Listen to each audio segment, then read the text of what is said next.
నమస్తే, welcome to Golden Screens. Shri మహావిష్ణువు యొక్క దశావతారాల్లో వరాహావతారం మూడవది.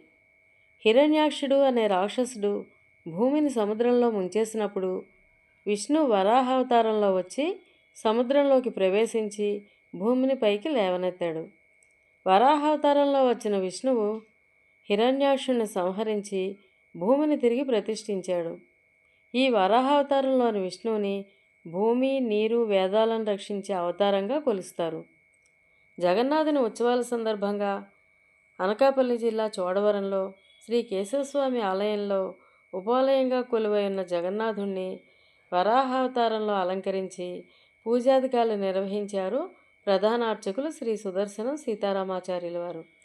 భక్తులందరికీ కన్నుల పండుగగా జగన్నాథుణ్ణి దశావతారాల్లో అలంకరించి విశేష పూజలు అందిస్తున్నారు శ్రీ సీతారామాచార్యుల వారు. మీరు చూసి తరించండి.